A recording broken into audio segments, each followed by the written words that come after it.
Aşgabatda dürlü reňktäki awtologlar saklap sürüjilerden ulaglaryny ak reňke boýamak talaby gaýtadan güýçlendi. Türkmenistanda BMW we Mercedes-Benz awtologlaryny sürmegi gadagyn etmek barada döwlet resmiýetleri derejesinde maslahat edilýär.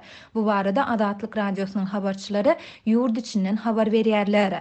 Aşgabat şäherinde polisiýanyň ýol gödäwçiligi gullugy tarapyndan gyzyl we gök reňktäki awtologlar saklamak çäreleri ýene güýçlendi.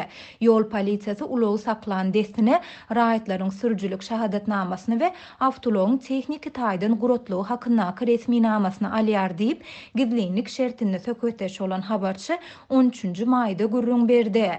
Aýdylmagyna görä şondan soň sürüji we onuň ulagy polisiýanyň gödäwçiligi aslynda çoğunludaky jerime durulgasyna alınıp gidilýär. Bu ýerde awtologyň diňe bir talaby berjä edeninden soň alyp bolýar. Bu talaba laýyklykda awtolog eýesi ulagyň reňkini öz islegi bilen ak reňke boýamak isleýändigi barada arda ýazmaly. Şondan soň ulagy evakuator tehnikasynyň kömegi bilen awtologlary reňkleýän merkeze alyp gidip bolýar diýip habarçy belledi. Awtolog ak reňke boýalandan soňra polisiýanyň çoğunludaky edarasynda ulagyň reňk barlygy geçirilýär. Şondan soň onuň tehnik taýdan gurotlugy hakyndaky resmiýnamasynda awtologyň reňkiniň akdygy barada täze bellik edilýär. Diňe şondan soň ulagy we resmiýnamalary alyp bolýar diýip şeýle ýagdaýy başdan geçiren sürüjileriň ençemesi bilen söhbetdeş bolan habarçy nygtady. Şu günler Türkmenistanda dürlü reňktäki awtolog eýeleri bilen bir hatarda BMW we Mercedes-Benz ulaglaryny sürýän raýatlar hem aladaly pursatlary başdan geçirýärler. Adatlyk radiosynyň bir-birinden garaşsyz bir näçe habarçysynyň aýtmagyna görä, käbir vilayatlaryň ýaşaýjylarynyň ençemesine ýurtda Germaniýada öndürilen bu awtologlary sürmegiň gadagyn edilmeginiň mümkindigi barada duýduruş berildi. Aşgabatda bolsa bu mesele döwlet resmiýetleri derejesinde maslahat edilýär. Häzirki wagt vilayatlerde BMW we Mercedes-Benz ulaglaryny sürýän raýatlaryň köpüsi aladaly ýagdaýda näme etjeklerini bilmän oýa çümýärler.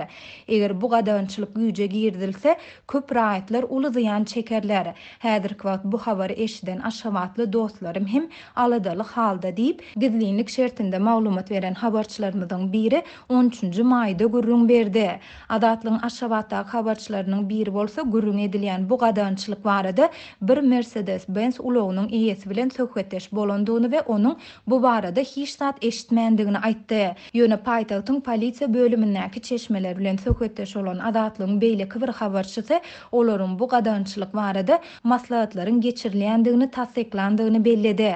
Aýdylmagyna görä Türkmenistanyň içeri işler ministrligine degişli edaralaryň işgärleri bu gadagynçylygy güýje girdirmek üçin esasy sebäp hökmünde nemis awtologlarynyň tizliginiň çenden aşa ýokary bolmagyny we olaryň sürüjileriniň ýol polisiýasyna tutturman gitmegini delil görkezýärler. Hamana köçe ýol hereketinde biýdüdüňçilik ýol berilende bu ulaglary tutmagyň we olary degişli jerimäni bermegiň kyndygy barada ýol polisiýasy ýurdun içeri işler ministrligine şikaýet edipdir diýip habarçy aýtdy.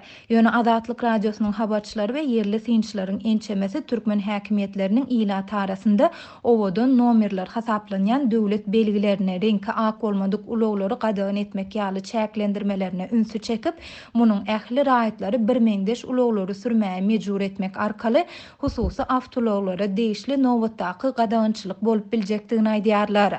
Adatlyk radiosu ýokarda gürrüň edilen ýagdaýlar barada Türkmenistanyň içeri işler ministrliginden we Aşgabat şäheriniň hem de vilayatlaryň polisiýa bölümlerinden kommentari alyp bilmedi.